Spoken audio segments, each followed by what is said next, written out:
La stratégie de Bolloré, en fait, est simplement géniale. C'est un excellent homme d'affaires. Si vraiment je n'étais pas africaine, je crois que j'applaudirais simplement. Salut, je m'appelle Chessa, bienvenue sur ma chaîne.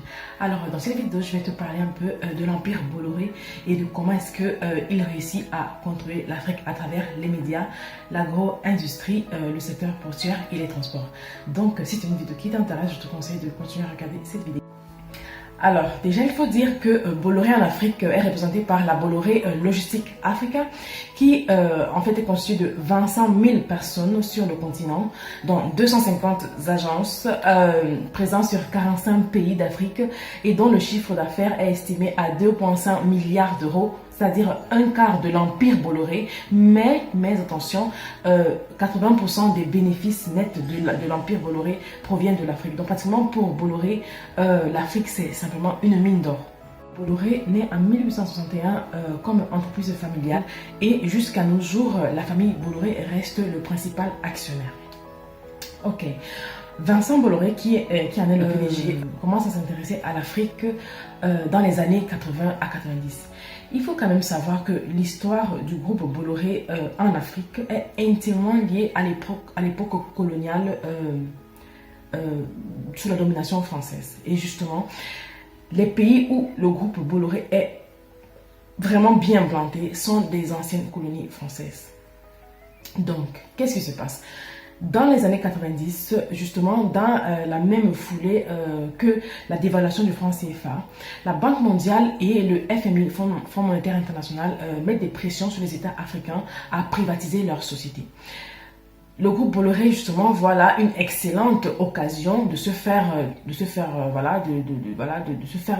bonnes affaires et rachète ces ex-sociétés coloniales-là.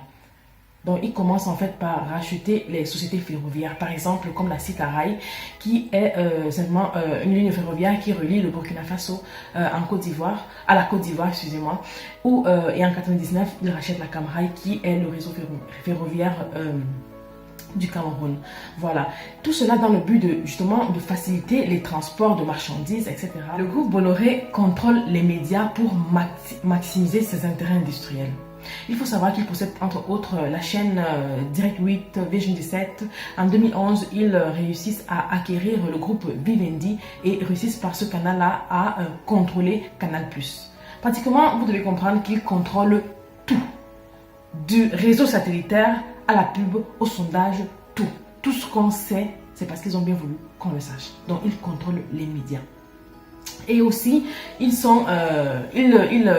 possèdent aussi le groupe publicité, l'agence de publicité Havas, qui est la première agence de publicité française et la 6e au niveau mondial.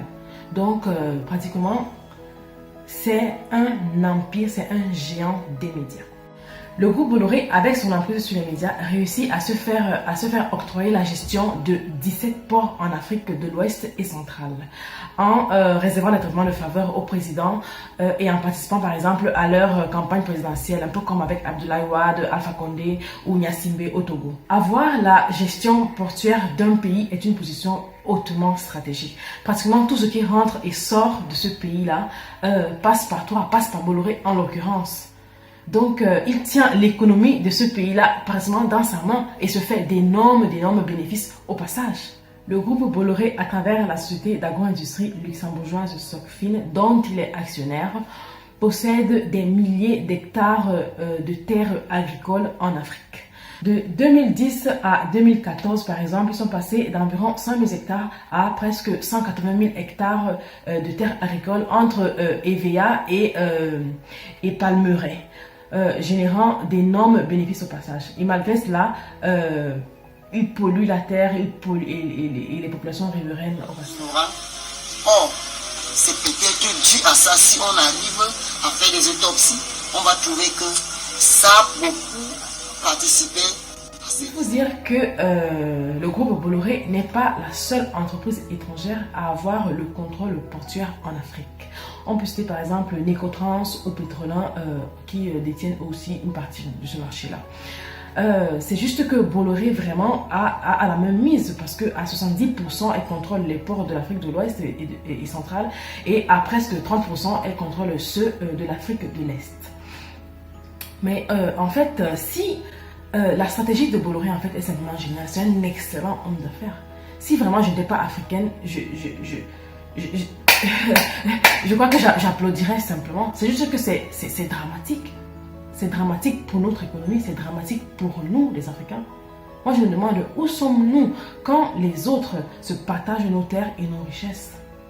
Si ces entreprises sont là, si elles sont là, c'est parce qu'elles ont compris, elles ont très bien compris le potentiel que représente l'Afrique. Mais je dis bien, elles ont les idées trop claires même par rapport à cela. Est-ce que vous réalisez que 80%, environ 80% des bénéfices du groupe Bolloré proviennent de l'Afrique? Non mais, vraiment, c'est simplement incroyable. J'espère à travers cette vidéo t'encourager, toi, m'encourager moi aussi. Nous devons tous rentrer, investir chez nous. On doit rentrer, réclamer nos terres. On doit prendre chacun, même si c'est seulement 1 hectare, et cultiver cet hectare-là. Je dis bien, même si chacun doit avoir qu'un seul hectare, on y arrivera. N'oublions pas que le groupe Bolloré a mis presque 2 siècles pour être où il en est aujourd'hui. Ça prend du temps. Mais nous, en ce moment, ce qui fera notre force, c'est simplement l'union. Je dis encore ceci. Si chacun de nous prenait seulement 1 hectare et le cultivait, je ne dis même pas 2 hectares, juste 1, on dépasserait largement les quelques 200 000 hectares que détient la société Socfin et par ricochet le groupe Bolloré. Donc, vraiment, j'espère t'avoir en quelque sorte clarifié les idées plus ou moins à travers la petite histoire en fait du groupe Bolloré. Voilà, on arrive déjà à la fin de cette vidéo. N'hésite pas à me dire ce que tu en penses dans les commentaires. Si tu as aimé la vidéo, n'hésite pas à mettre un pouce vers le haut. Et voilà, je te dis à la prochaine. Ciao!